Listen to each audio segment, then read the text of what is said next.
أعوذ بالله السميع العليم من الشيطان اللعين الرجيم. بسم الله الرحمن الرحيم.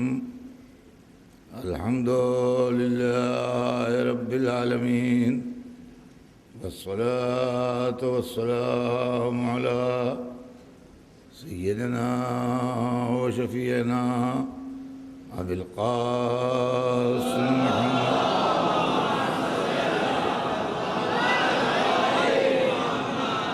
وآله الطيبين الطاهرين المعصومين، ولعنة الله على أعدائهم أجمعين من يومنا هذا إلى يوم الدين. أما بعد، فقد قال رسول الله صلى الله عليه وآله وسلم: إني تارك فيكم الثقلين، كتاب الله وعترتي أهل بيتي، ما إن تمسكتم بهما لن تضلوا بعدي، وإنهما لن يفترقا حتى يردا علي الحوض. صلوات بھیجو.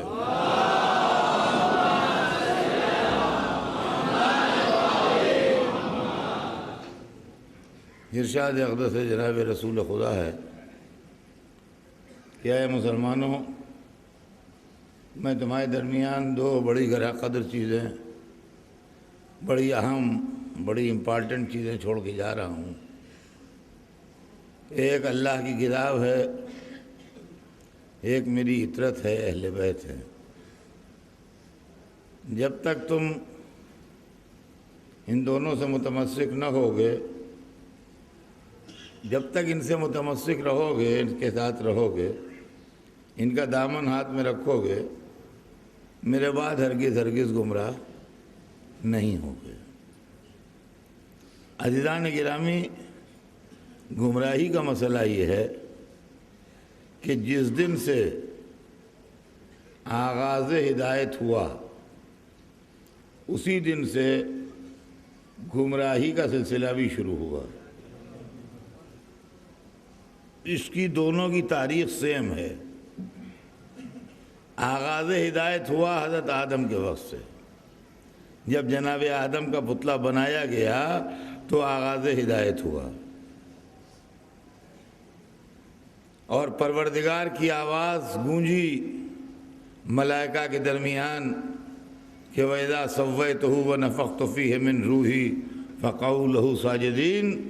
جب میں اس کو درست کر لوں اور اس میں اپنی روح پھونک لوں تو تم اس کو سجدہ کرنا.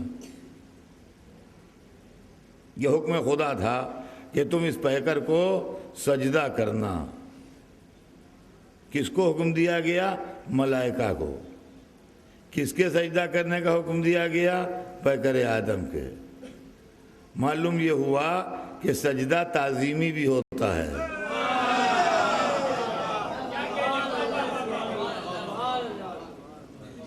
اس لیے کہ وہ تو سب کے سامنے پیکر بنا ہے، وہ خالق تھوڑی ہے، وہ تو مخلوق ہے. اب جب اللہ نے اس نے اپنی روح پھونک لی تو قرآن پھر کہتا ہے کہ فَسَجَدُوا إِلَّا إِبْلِيسَ. سب نے سجدہ کیا، جتنے فرشتے تھے انہوں نے سجدہ کیا، حکم خدا تھا انہوں نے سجدہ کیا. إِلَّا إِبْلِيسَ، سوائے ابلیس کے کہ ابلیس نے سجدہ نہیں کیا. ابا، اس نے انکار کیا. معلوم ہے انکار ابلیس کی شان ہے.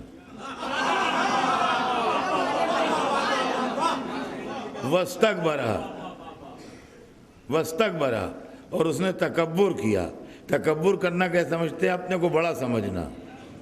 اس کا مطلب یہ ہے کہ اپنے کو بڑا سمجھنا اور اونچا سمجھنا، یہ بھی ابلیس کے مزاج میں سے ایک بات ہے. ابا، اس نے انکار کیا. وَاسْتَكْبَرَ، اور اس نے اپنے کو بڑا سمجھا. وَكَانَ مِنَ الْكَافِرِينَ، اور وہ تو کافروں میں سے تھا. معلوم ہوا کہ خدا کو سجدہ کر کے بھی لوگ کافر ہوتے ہیں. صلوات بھیجتے ہیں محمد.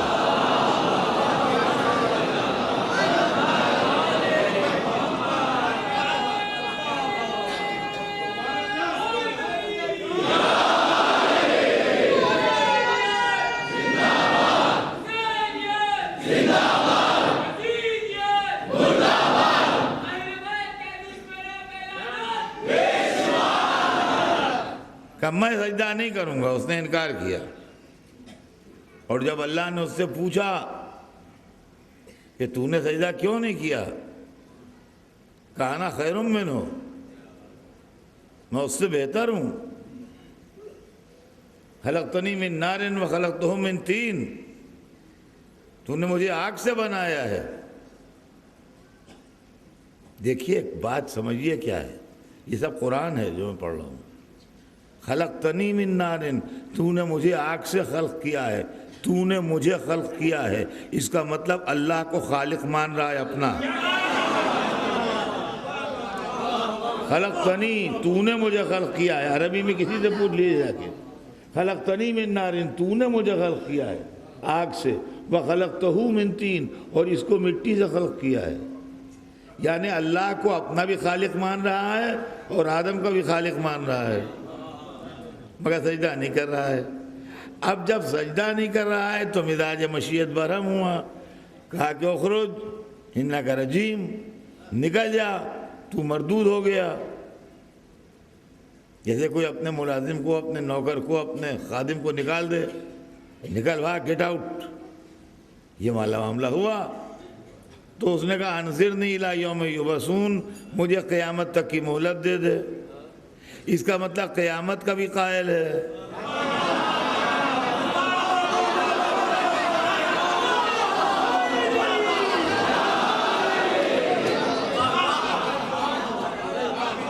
قیامت کا بھی قائل ہے، اللہ کا بھی قائل ہے، اس کو سجدہ بھی کرتا ہے، اس کو خالق بھی مانتا ہے، قیامت کا بھی قائل ہے.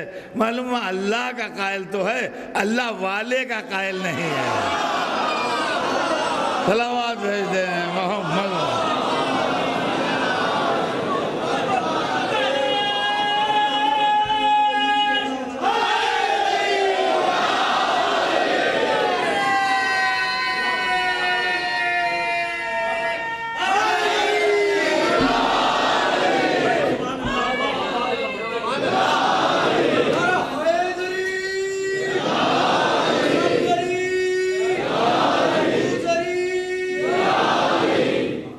یہاں سے حق و باطل کی ٹسل شروع ہوئی، یہاں سے جھگڑا آغاز ہوا. اور اب اس نے جو دعوے کیے اور جو کہا، اس نے کہا کہ تیری عزت کی قسم، باتیں ایسی کر رہا تھا کہ آدمی تڑپ جائے. قسم بھی کھا رہا ہے تو اللہ کی عزت کی. وَبِعِزَّتِكَ لَأُغْوِيَنَّهُمْ أَجْمَعِينَ، تیری عزت کی قسم سب کو بہکاؤں گا، الا عبادک منہم المخلصون، سوائے خالص بندوں کے. لو ایک نیا مسئلہ پیدا ہو گیا، اب کچھ خالص بندے ڈھونڈیے جن پر شیطان کا جادو نہیں چلے گا.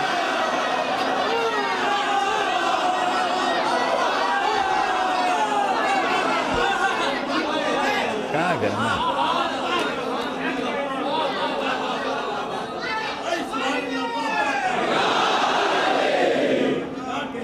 اس نے صاحب آن کے بہکانا شروع کیا. اب وہ اپنے مشن پہ لگ گیا کہ میں بہکاؤں گا. اور پیغمبر اپنے مشن پہ لگ گئے کہ ہم ہدایت کریں گے. دنیا میں یہی کشمکش ہے، نیکی و بدی، خیر و شر، ایمان و کفر، سچ و جھوٹ، حق و باطل، نور و ظلمت.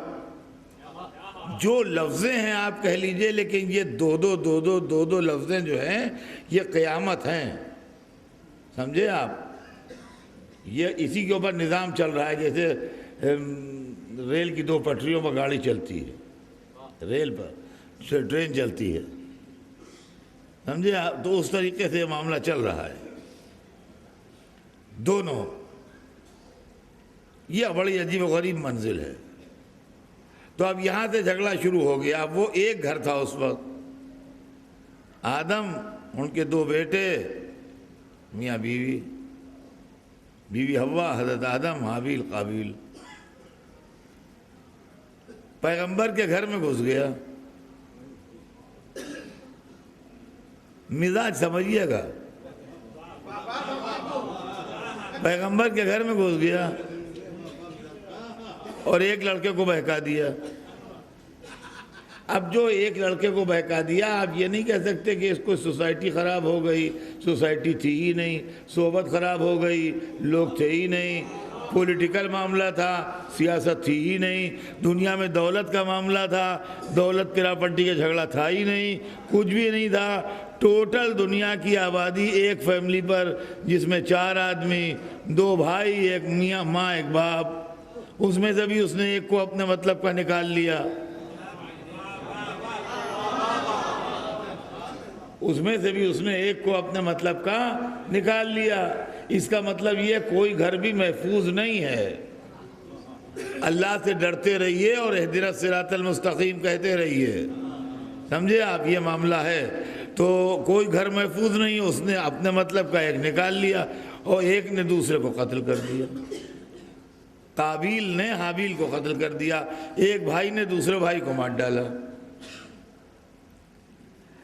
اور آج تک دنیا میں پہلا خون ہے جو ہوا. بے گناہ انسان جو پہلا قتل ہوا زمین پر، اس کا نام حابیل ہے.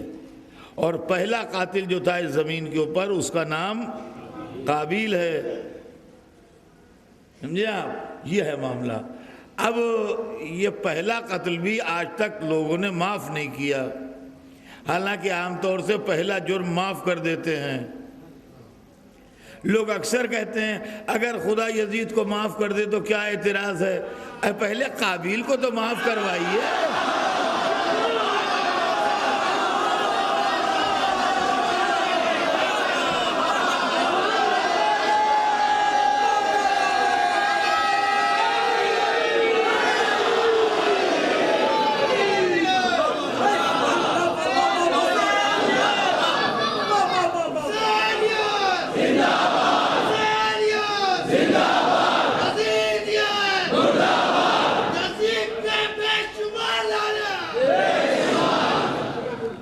تو قابیل قاتل اور حابیل شہید. یہ دنیا کا پہلا قتل ہے جو ہوا. ایک قاتل، ایک شہید. اب اکثر لڑکے والے پوچھتے ہیں کہ صاحب ہم لوگ حابیل کی نسل سے ہیں کہ قابیل کی نسل سے؟ تو دیکھیے، ایک تو ہے اس کا صحیح جواب. صحیح جواب پہلے سن لیجئے. صحیح جواب اس کا جو تاریخی اور علمی ہے وہ یہ ہے کہ ہم نہ حابیل کی نسل سے ہیں نہ قابیل کی نسل سے ہیں. نہ حابیل کی نسل چلی اور نہ قابیل کی نسل چلی. حضرت آدم کو اللہ نے اور بیٹے دیے تھے. ہم لوگ جو ہیں وہ اور بیٹوں کی اولادوں سے ہیں. نہ ہمارا تعلق حابیل سے ہے اور نہ ہمارا تعلق قابیل سے ہے. یہ تو اس کا صحیح اور علمی اور تحقیقی جواب ہے. ٹھیک جواب تو یہ ہے. لیکن اگر یہی ضد ہے کہ حابیل کی نسل سے ہیں کہ قابیل کی، تو جو شہیدوں کا ساتھ دے وہ حابیل کی نسل سے. صلوات بھیج دیں محمد.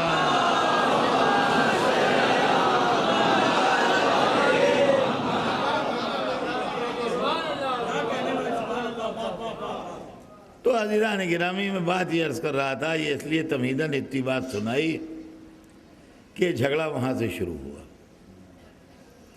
دین و بے دینی، ایمان و کفر. یہ جھگڑا حضرت نوح تک آتے آتے اور بڑھ گیا، جس کے نتیجے میں جناب نوح نے کشتی بنائی اور تبلیغ کی اور طوفان آیا، اور جو مشرک و بے دین تھے وہ ہلاک ہوئے اور جو دیندار تھے وہ بچے. پھر یہ سلسلہ اور آگے بڑھا تو گمراہی پھر پھیلی. اب کی ان لوگوں کی نسل میں پھیلی کہ جو حضرت نوح کی کشتی پر سوار تھے. مطلب باپ اچھے تھے, بزرگ اچھے تھے, جو کشتی نوح پر سوار ہو کے بچے تھے, جب ان کی نسلیں چلیں تو پھر بگاڑ پیدا ہوا. یہاں تک کہ جناب ابراہیم کے زمانے میں نمرود جیسا دشمن خدا اور کفار پیدا ہو گئے.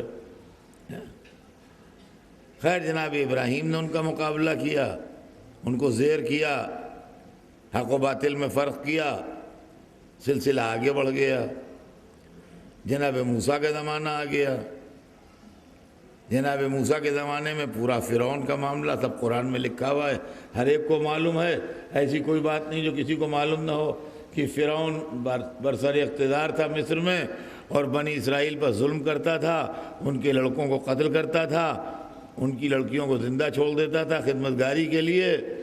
اور 60,000 بچے, 60,000 بچے بنی اسرائیل کے فرعون نے قتل کروائے پیدا ہوتے ہی, بے گناہ, اس ڈر میں کہ کہیں یہ موسیٰ نہ ہو. اس کو اس کے نجومیوں نے, جو اس کے ایسٹرولوجسٹ تھے, انہوں نے خبر دی تھی کہ ایک لڑکا ایسا پیدا ہوگا بنی اسرائیل میں جو تیری خدائی کا چراغ بجھا دے گا اور تجھے ختم کر کے فنا کر دے گا.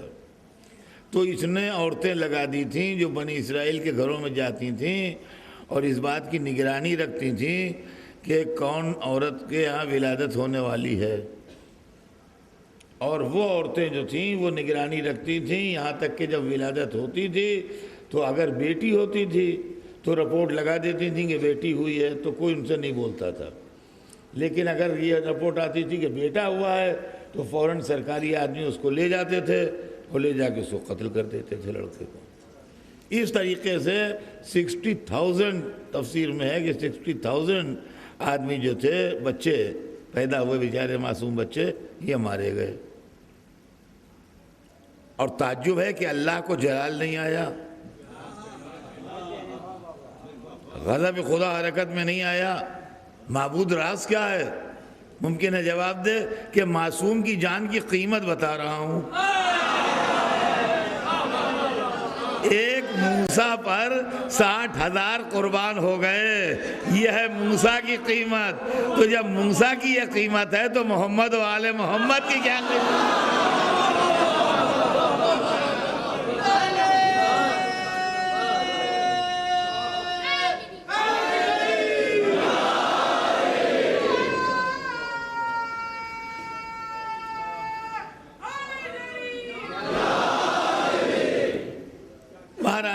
وہ بھی کامیابی ہوئی اور وہ غرق ہوا اور جناب موسیٰ کامیاب ہوئے.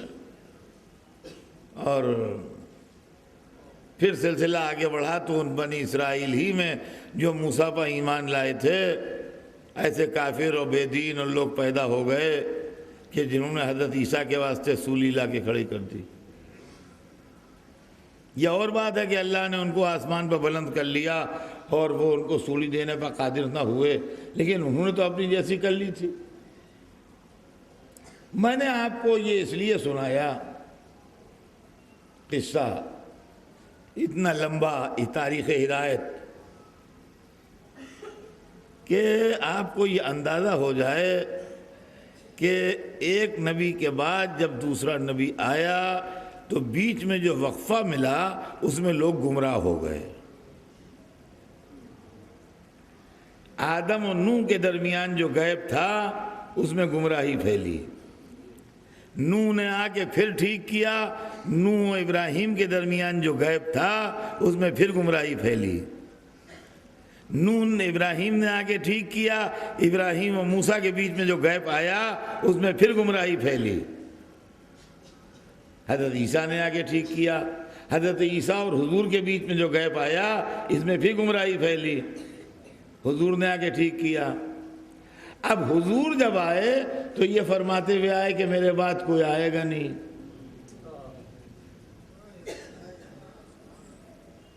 دیکھیے اس کے پہلے جو آئے تھے وہ اپنے بعد آنے والے کی خبر دیتے رہے تھے. حضور آئے تو کہنے لگے میرے بعد کوئی آئے گا نہیں. تو اب حضور کے بعد جب کوئی آئے گا نہیں تو حضور کی اور قیامت کے بیچ میں جو غیب ہے اس کا علاج کون کرے گا؟ سوالیہ مزاج ہمیں معلوم ہے باطل کا کہ جہاں اس کو موقع ملا اس نے حملہ کر دیا. تھوڑا سا ٹائم اس کو ملا اس نے حملہ کر دیا. تھوڑا سا ٹائم ملا اس نے حملہ کر دیا. اب حضور کے اور قیامت کے بیچ میں جو گیپ ہے اس کے اندر جو حملہ ہوگا تو روکے گا کون؟ اب جو ضلالت پھیلے گی تو کون روکے گا؟ تو اب ہماری اللہ سے کچھ گزارشیں ہیں. یا تو ان نبی کو قیامت تک کی زندگی دے دے کہ جب تک قیامت آئے اس وقت تک یہ زندہ رہیں تاکہ ہدایت کرتے رہیں، یا ان کی رحلت کے ساتھ ساتھ شیطان کو موت دے دے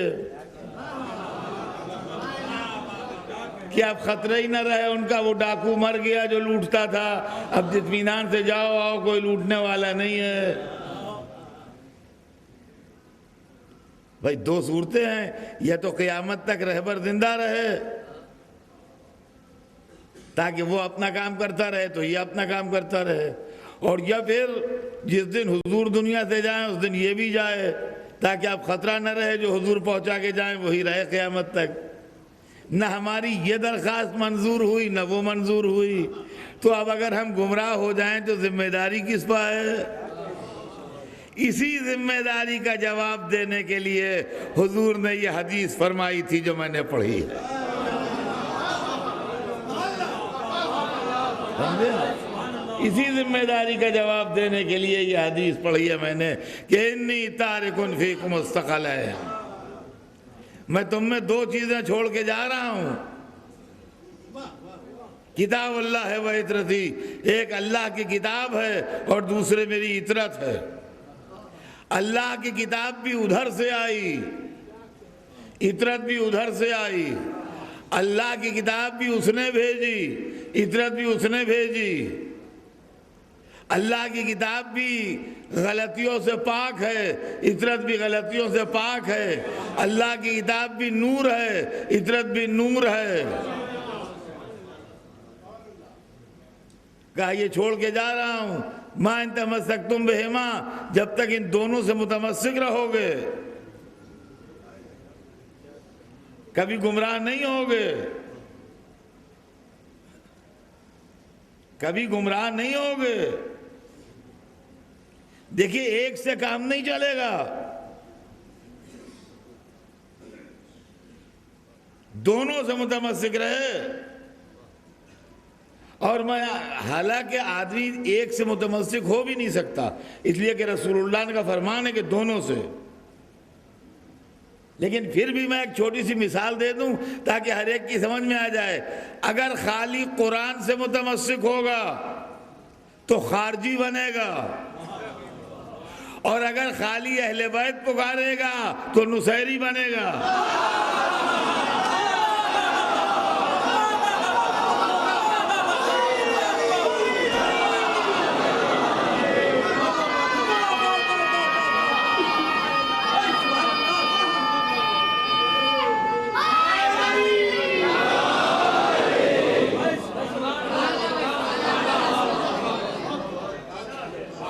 سمجھے آپ؟ یہ مسئلہ ہے یہاں. ہم نے تاریخ کے آئینے میں خوارج دیکھے ہیں، داڑھیاں بڑھی ہوئی، ماتھوں پر گھٹے، گلے میں قرآن لٹکے ہوئے، اور بات بات میں قرآن پڑھ رہے ہیں. اور قرآن پڑھتے پڑھتے اتنا پڑھ لیا کہ علی کو دین سے خارج کہنے لگے. علی کو دین سے خارج کہنے لگے، اسی لیے خارجی نام پڑا.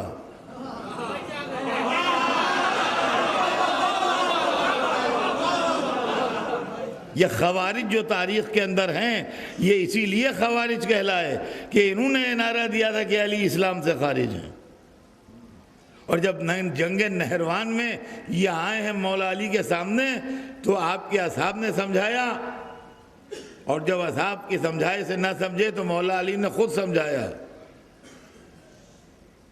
اب آپ سمجھ لیجئے کہ ایک گروہ وہ ہے کہ جو بہت سمجھانے کے بعد بھی نہیں سمجھتا ہے، یہ وہی ہیں جن کے لیے قرآن نے کہا ہے ختم اللہ علی قلوبہم، ہم نے ان کے دلوں پر مہریں لگا دی ہیں۔ اللہ اکبر، علی کسی کو سمجھائیں اور نہ سمجھے،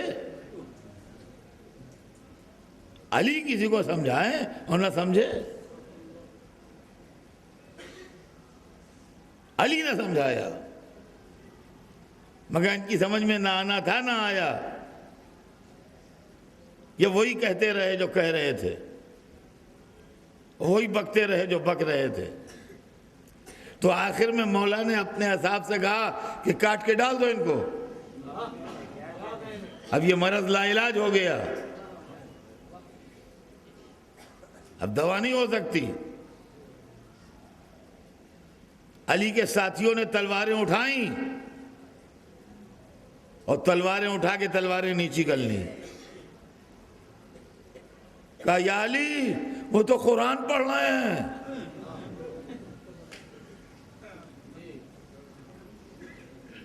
ان کے ہاتھ کانپنے لگے، کہنے لگے وہ تو قرآن کی آیتیں پڑھ رہے ہیں۔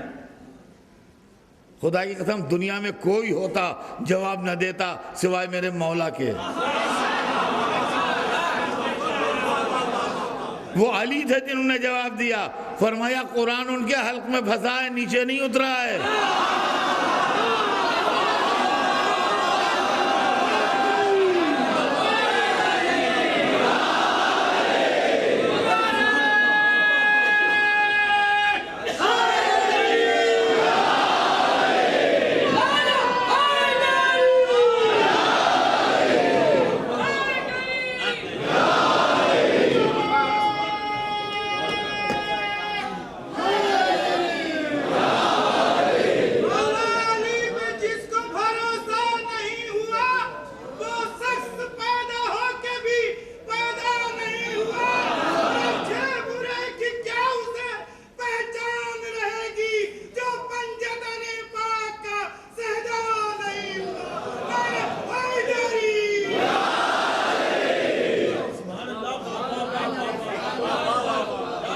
کہا قرآن ان کے حلق میں پھنسا ہے، نیچے نہیں اترا ہے۔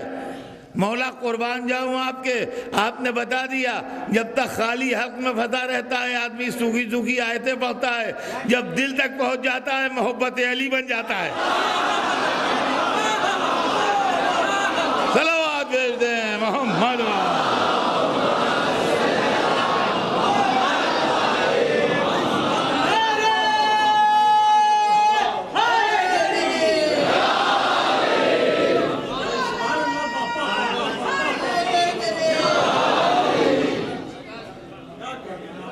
تو یہ خالی قرآن نہیں، قرآن و اہل بیت۔ یا اس سرے چلا جائے گا آدمی یا اس سرے چلا جائے گا۔ نہ اس حد پہ جانے والا صحیح ہے اور نہ اس حد پہ جانے والا صحیح ہے کہ بندے کو خدا کہنے لگا، وہ بھی نہیں ٹھیک ہے اور یہ بھی نہیں ٹھیک ہے۔ تو عزیزان گرامی، نہ خالی قرآن نہ خالی اہل بیت، رسول نے دونوں کے ساتھ کیا ہے، تو دونوں کے ساتھ رہیے تو گمراہی سے بچیے گا۔ اب دونوں کا جب ساتھ ہوگا تو کیا ہوگا، کیا کام کرنا ہے دونوں کو، دیکھیے غور کیجیے گا اس مسئلے کو کہ جب دونوں ساتھ رہیں گے، قرآن کتاب ہے، اہل بیت انسان ہیں، جب دونوں ساتھ رہیں گے تو ہونا کیا ہے؟ ہونا یہ ہے کہ قرآن میں نکلے گی آیت اور اہل بیت بتائیں گے اس کا مطلب، اور اس سے ملے گی انسانوں کو ہدایت۔ فرمایا قرآن میں پڑھی جائے گی آیت، جو بھی آیت پڑھی جائے جس موضوع کی ہو، اور اہل بیت نکالیں گے اس آیت کا مطلب کہ اس کا مطلب یہ ہے، اور جب قرآن کی آیت اور اہل بیت کا مطلب ملے گا تو اسی کا نام ہدایت ہے۔ قرآن کی آیت اور اس آیت کا بتایا ہوا اہل بیت کا مطلب۔ تو اب میرا کہنا یہ ہے، دیکھیے اس کو ٹھنڈے دل سے سنیے گا، میں اس میں کسی پر طنز یا کسی کو برا نہیں کہہ رہا ہوں، نہ میں کسی پر اٹیک کر رہا ہوں، لیکن جو بات میری ہے اس کو ٹھنڈے دل سے سنیے آپ۔ جب رسول اللہ جیسی شخصیت نے جو ہماری ہدایت کے لیے تشریف لائے تھے ہم کو یہ راستہ بتا دیا کہ دیکھو قرآن و اہل بیت کے ساتھ رہو تو گمراہی سے بچو گے، تو اب بجائے اس کے کہ ہم اس سے پوچھتے پھریں کہ اس تاریخ میں کیا لکھا ہے، اس تفسیر میں کیا لکھا ہے، اس حدیث میں کیا بیان ہوا ہے، اس مورخ نے کیا لکھا ہے، اس مفسر نے کیا بیان کیا ہے، اور اس کے اندر ہم اختلافات کی وادیوں میں بھٹکتے پھریں اور ٹھوکریں کھاتے پھریں۔ ایک اوریجنل مستحکم کتاب ہمارے پاس ہے جس کا نام ہے قرآن و اہل بیت۔ قرآن بھی کئی نہیں ہیں، جو کہا جائے کون سے قرآن میں دیکھیں، قرآن ایک ہے، اور اہل بیت بھی کئی نہیں ہیں کہ ایک فہرست اہل بیت کی ان کے پاس ہے، ایک ان کے پاس ہے، ایک ان کے پاس ہے، ایک ان کے پاس ہے، ہر میں کن کو ہم اہل بیت مانیں؟ نہیں، اہل بیت کی بھی ایک ہی فہرست ہے، اور اس کے لیے دو گواہ ہیں۔ اسلام میں دو گواہ رکھے گئے ہیں نا، تو اس کے لیے دو گواہ ہیں، ایک حدیث قصہ گواہ ہے، ایک میدان مباہلہ گواہ ہے۔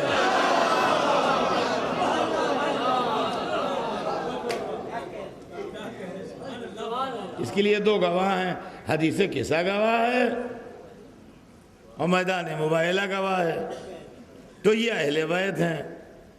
تو رسول بھی شامل اہل بیت ہیں، یہ میں نے اس دن پڑھا تھا آپ کے سامنے، لیکن جب رسول دنیا سے سدھار گئے تو اب اہل بیت کے نام پر کون لوگ بچے؟ مولا علی، جناب سیدہ، امام حسن، امام حسین۔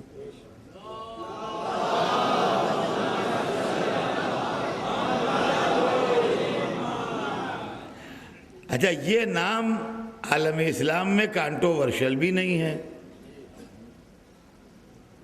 دیکھیے غور کیجئے گا، عالم اسلام میں جو نام ہیں ان میں بعض نام کانٹروورشل ہیں، مگر یہ نام اپنی عظمت کے اعتبار سے اور اپنی جلالت کے اعتبار سے کانٹروورشل نہیں ہے۔ مولا علی کا جہاں تک سوال ہے، تمام عالم اسلام ان کو مانتا ہے اور ان کی بزرگی کا قائل ہے، اور ان کو خلیفہ رسول بھی مانتے ہیں، کچھ لوگ ان کو امام مانتے ہیں، کچھ لوگ ان کو معصوم مانتے ہیں۔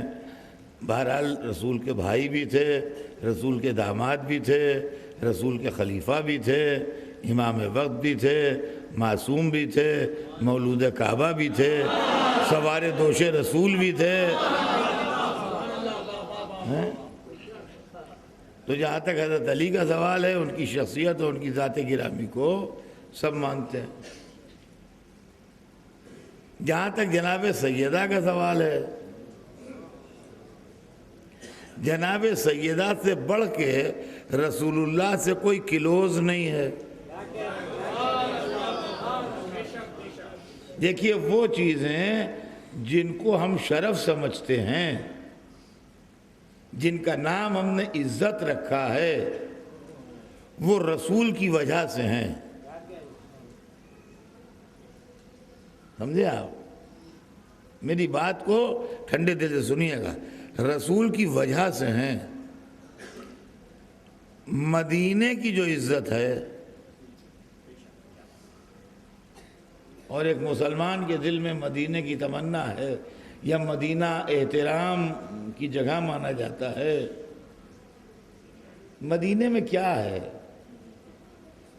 مدینہ سوئٹزرلینڈ ہے، مدینہ وادی کشمیر ہے، وہاں بہت ہریالی ہے، بڑے خوبصورت پہاڑ ہے، مناظر قدرت ایسے ہیں کہ دیکھا کرو۔ انہوں نے کہا نہیں، حضور نے ہجرت کی تھی، دارالہجرت ہے، سرکار کا وطن ہے، تو مدینے کی عزت رسول کی وجہ سے۔ مکے مدینے میں عرب میں بہت سے لوگ رہتے تھے، جو اسلام لا کے رسول کے پاس بیٹھ گئے وہی صحابہ کرام کہلائے۔ تو صحابیت کی عزت رسول کی وجہ سے ہے نا، صحابیت کو جو عزت ملی وہ رسول کی وجہ سے۔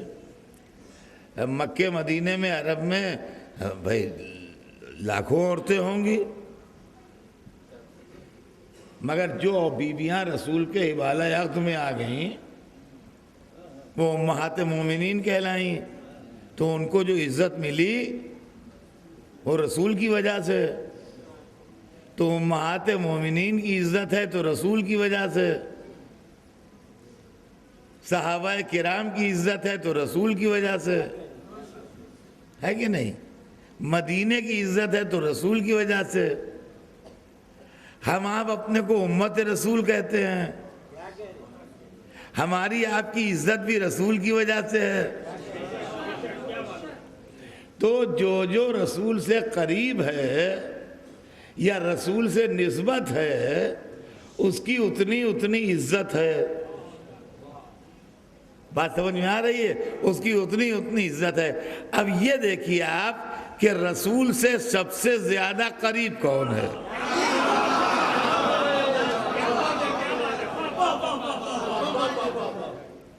ایک انسان سے سب سے زیادہ قریب اس کی اولاد ہوتی ہے، لہذا جب رسول کے بعد فہرست بنے گی ان سے قریب لوگوں کی تو پہلا نام فاطمہ زہرا کا لکھا جائے گا۔ صلوات بھیجتے ہیں محمد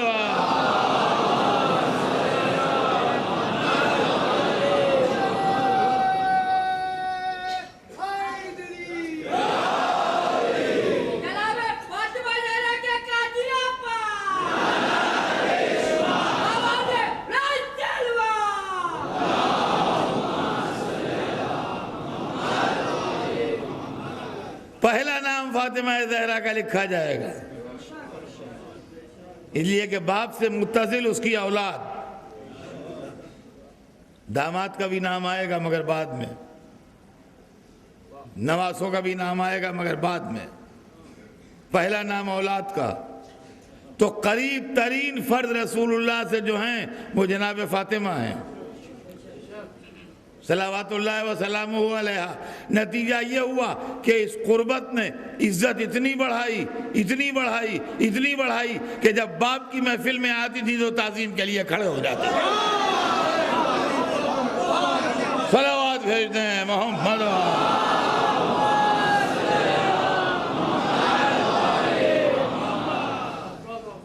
اور اس وقت پھر مجھے کسی شاعر کا شعر یاد آ رہا ہے جو آپ کو سنا دوں کہ گرانی پلہ عصمت میں اتنی تھی کہ دیکھا ہے، گرانی پلہ عصمت میں، گرانی سے مراد ویٹ وزن، گرانی پلہ عصمت میں اتنی تھی کہ دیکھا ہے، پہ تعظیم اڑ جاتا تھا وزن مرسل اعظم۔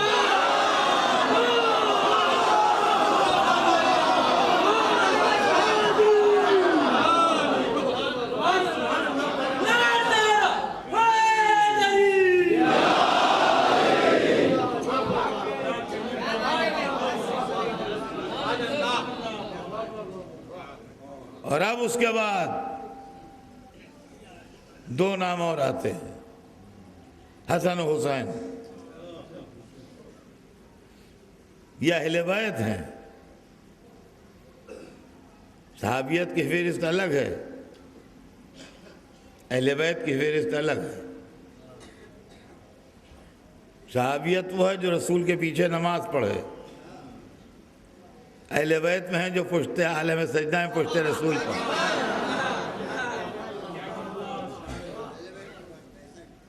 کبھی منبر پہ آئیں تو آغوش رسول میں ہیں، کبھی سجدے میں ہیں تو پشتے رسول پہ ہیں، اور پشتے رسول پر مرکز بن کے بیٹھ گئے کہ جب تک رخ کعبے کی طرف نہ ہوگا، جب تک نماز قبول نہ ہوگی، جب تک دل میری طرف نہ ہوگا، اسلام قبول نہ ہوگا.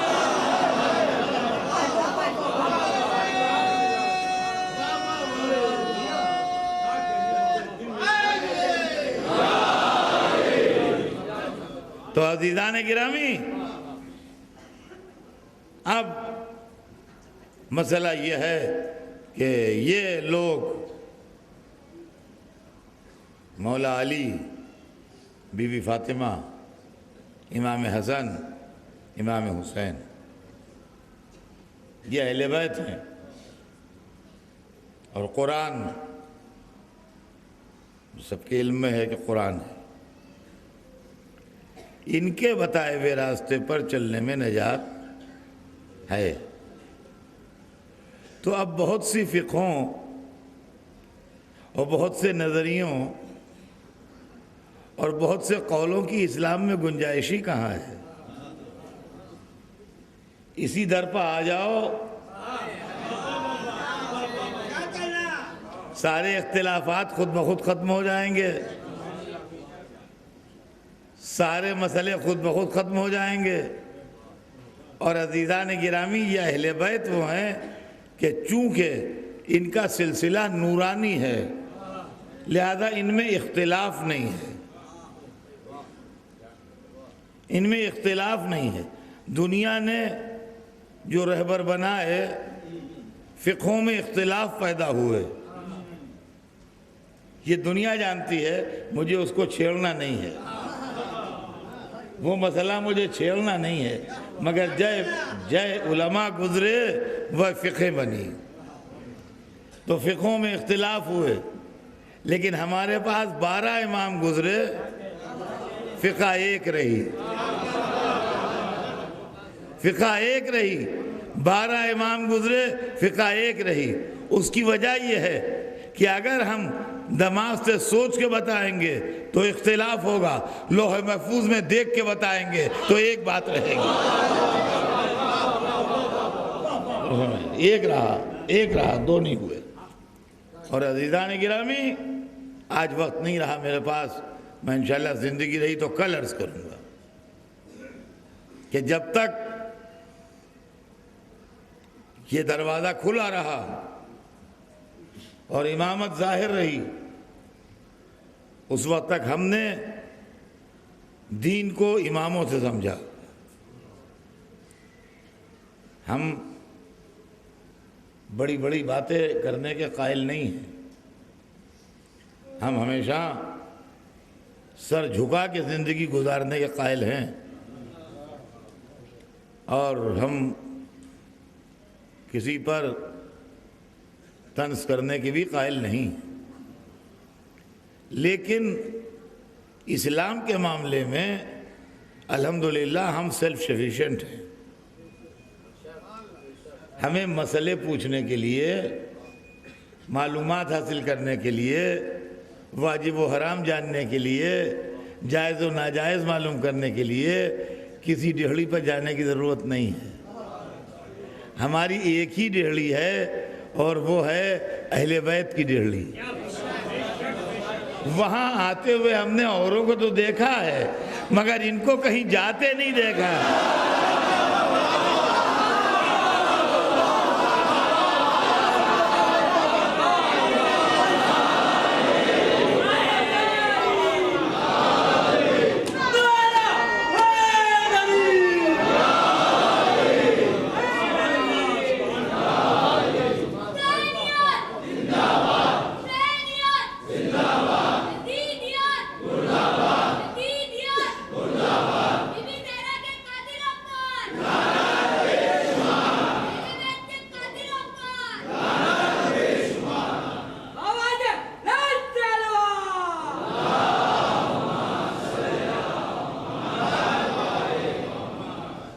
تو عزیزان گرامی آج بات میں جلدی سے کہہ کے تمام کر دوں، پھر بات کل آگے بڑھے گی زندگی رہی تو۔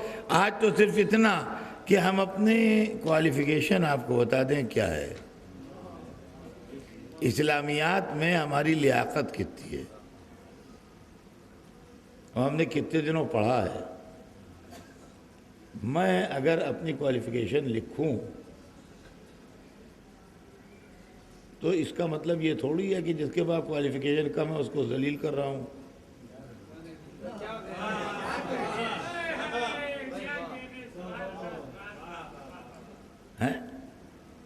ابھی میں نے اتنا پڑھا ہے، اب کسی نے اگر اتنا نہیں پڑھا تو اس کو میں کیا کروں؟ بہت سے لڑکے میرے ساتھ پڑھتے تھے، کسی نے ابتدائی درجے سے چھوڑ دیا، کسی نے بیچ سے چھوڑ دیا، بہت سے آخر تک نہیں پہنچے، تو اس میں میرا کیا قصور ہے؟ بھائی میرا اس میں کون سا قصور ہے؟ میں اپنی کوالیفیکیشن بتا رہا ہوں، کسی دوسرے کی نہیں۔ ہم نے اسلامیات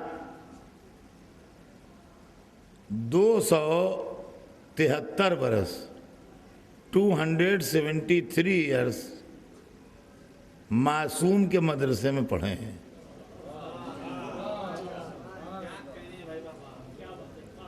ہم نے اسلامیات معصوم کے مدرسے میں 273 ایئرس پڑھے ہیں۔ اس کو بچے نوٹ کر لیں۔ ہماری ملت جو ہے، ہم نے 273 برس 273 ایئرس کی سٹڈیز ہیں ہماری۔ اس کے بعد 69 ایئرس ہم نے ٹریننگ کی ہے، اور اس کے بعد ہم نے دین کا کام سنبھالا ہے۔ یہ ہماری کوالیفیکیشن ہے، ہمیں دوسرے سے غرض نہیں کیا ہے۔ بقیہ عالم اسلام نے معصوم کے مدرسے میں اگر پڑھا ہے تو 23 برس،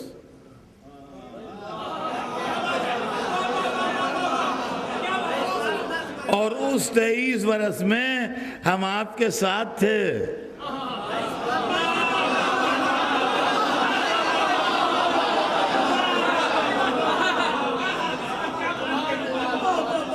اس 23 برس میں ہم آپ کے ساتھ تھے، بلکہ شاید آپ کو یاد ہو، طالب علمی کی بات ہے کہ کبھی کبھی سبق آپ بھول جاتے تھے تو ہم سے پوچھ لیا کرتے۔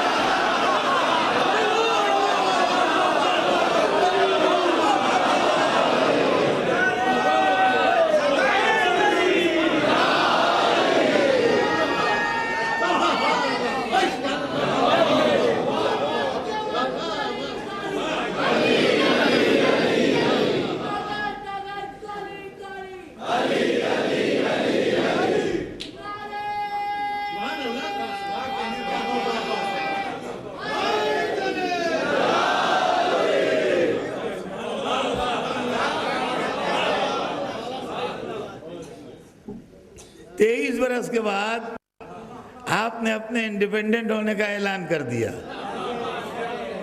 250 برس ہم اس کے بعد بھی پڑھتے رہے۔ اب سنیے، یہ کوڈ جو ہے میں ڈی کوڈ کر دوں تاکہ لوگوں کی سمجھ میں آ جائے کہ یہ ہے کیا۔ 23 سال رسول کی تبلیغی زندگی ہے۔ بزم رسول میں ہم سب رہے۔ سن 11 ہجری میں رسول دنیا سے گئے۔ سن 11 ہجری میں مسلمانوں نے اپنے کو انڈیپینڈنٹ ڈکلیئر کیا۔ ہم نے سن 11 ہجری میں علی کی شاگردی شروع کی۔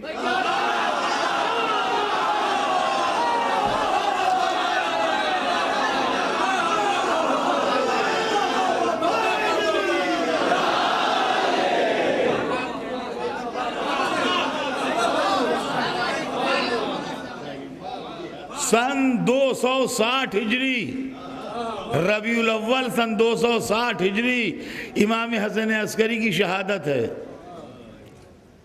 سن 11 ہجری سے سن 260 ہجری تک 250 سال ہوئے۔ سن 11 ربیع الاول سن 11 ہجری سے سفر سن 11 ہجری سے ربیع الاول 260 ہجری تک 250 برس ہوئے. 250 برس ہم نے امام معصوم سے پڑھا. 23 برس رسول اللہ سے پڑھا. 250 ایئرس ہم نے امام معصوم سے پڑھا. 23 پلس 250 ہیں 273. یہی میں نے بتایا تھا نا کہ 273 برس. 273 سن 260 ہجری سے سن 329 ہجری تک غیبت صغریٰ رہی. غیبت صغریٰ میں ہمارے علماء نے ٹریننگ کی اور اس وقت سے جو سلسلہ علم و اجتہاد چلا تو بحمداللہ چراغ آج تک روشن ہے. صلوات بھیج دیں محمد.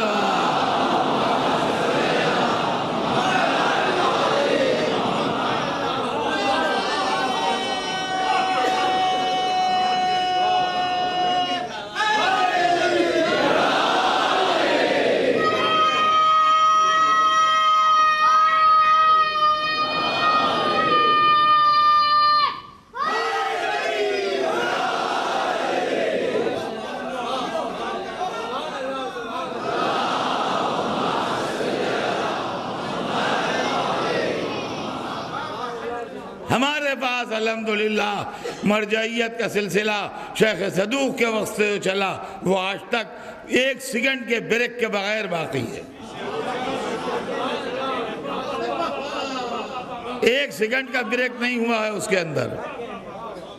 سمجھے آپ؟ یہ روشنیاں جو جل رہی ہیں یہاں اور یہ مسجد کا حال روشن ہے. یہ باہر روشنی ہے. یہ یہاں جنریٹر کوئی نہیں لگا ہے جس سے روشنی بن رہی ہے. الیکٹریسٹی جنریٹ نہیں ہو رہی ہے یہاں.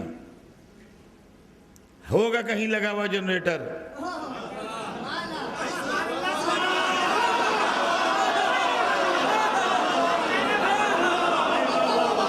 ہوگا کہیں لگا ہوا جنریٹر. یہ لائنیں ملی ہوئی ہیں لیکن جہاں جنریٹر ہے اس سے اور اس بلب کے بیچ میں اگر آدھے انچ کا بھی گیپ کر دیجئے یا 1/4 انچ کا تو یہ بجھ جائے گا. ہم ملے ہوئے ہیں اپنے مرجع سے. مرجع کا سلسلہ چلتا ہے جا کے ملتا ہے امام سے. اماموں کا سلسلہ ملتا ہے رسول سے. رسول کا سلسلہ ملتا ہے خدا سے. کہیں ہمیشہ بلا فضل ہے اس لیے روشن.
اب انشاءاللہ بات کل آگے بڑھے گی اگر حیات رہی تو. آج تو صرف اتنا کہ ہماری جانیں قربان ان لوگوں پر جنہوں نے درس حاصل کیا معصوم سے بیٹھ کے اور جنہوں نے زانو ادب طے کیا اماموں کے سامنے. اب علماء اماموں کے زمانے میں بھی تھے اور علماء غیبت کے زمانے میں بھی ہیں. لیکن غیبت کے زمانے میں جو ہیں وہ علماء کہلائے لیکن امام کے سامنے جو لوگ تھے وہ علماء نہیں کہلائے، اصحاب ائمہ کہلائے۔ آپ جانتے ہیں کیوں کہلائے؟ کیوں علماء نہیں کہلائے؟ دیکھیے تارے دن میں بھی نکلے ہوتے ہیں،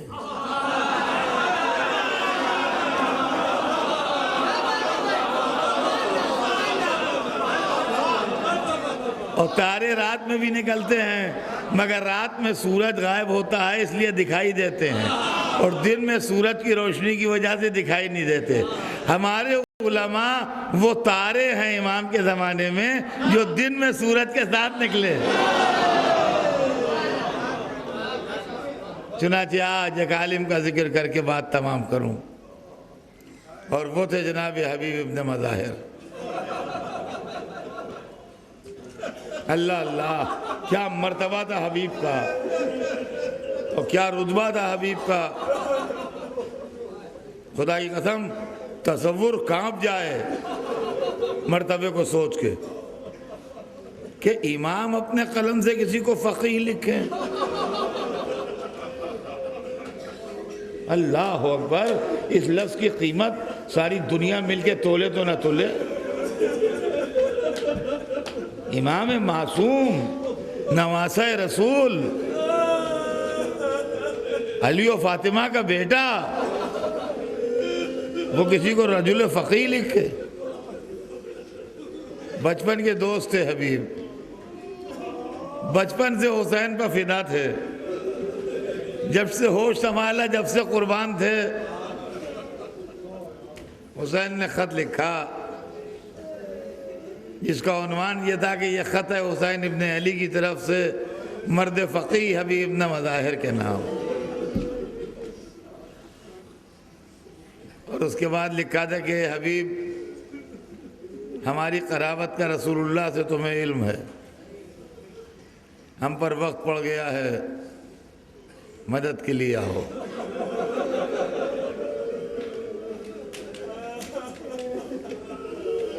خط آیا، حبیب نے خط کھولا، زوجہ نے پوچھا کس کا خط ہے؟ کہا حسین ابن علی کا خط ہے۔ زمانہ خراب تھا، زوجہ مومنہ تھی ان کی، مگر دل ڈر رہا تھا، تو کہا کیا لکھا ہے؟ کہا مدد کو بلایا ہے۔ کہا بھی تمہارا ارادہ کیا ہے؟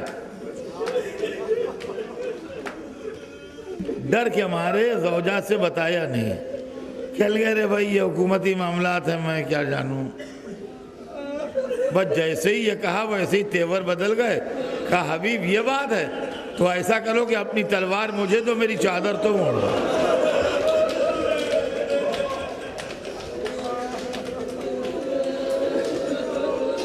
ارے حسین بلا رہے ہیں تم نہیں جا رہے ہو؟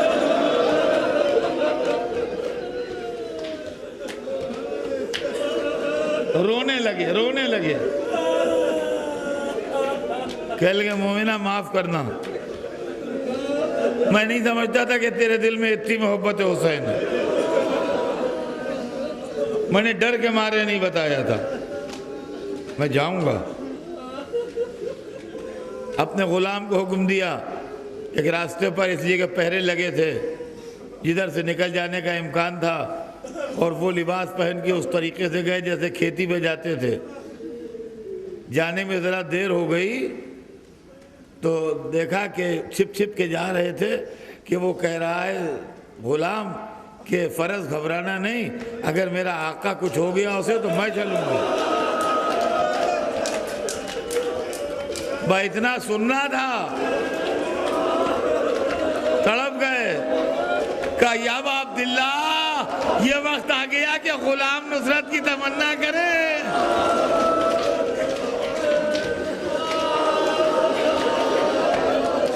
غلام سے کہا جا میں نے تجھے آزاد کیا، اسے آزاد کر دیا، گھوڑے پر بیٹھے چلے۔ چوکنا تھے بھئی، حالات خراب تھے، ایسا لگا جیسے پیچھے پیچھے کوئی آ رہا۔ گھوڑا روکا، پیچھے دیکھا غلام آ رہا ہے دوڑتا ہوا۔ کہا تو کہاں؟ کہا آپ چلیے میں آ رہا ہوں، پیدل آ رہا ہوں۔ کہا میرے مولا کی نصرت کو جا رہا ہے؟ آپ میرے ساتھ آ جا۔ اس کو بٹھا لیا۔ جب کربلا پہنچے، حسین نے استقبال کیا، خیمے کے اندر خبر گئی، فضا آئی، کہا حبیب مبارک ہو، زینب کبریٰ نے سلام کہا ہے۔ ارے حبیب زمین پر گر کے لوٹنے لگے، کہا ارے علی و فاطمہ کی بیٹی، محمد کی نوازے، مجھے سلام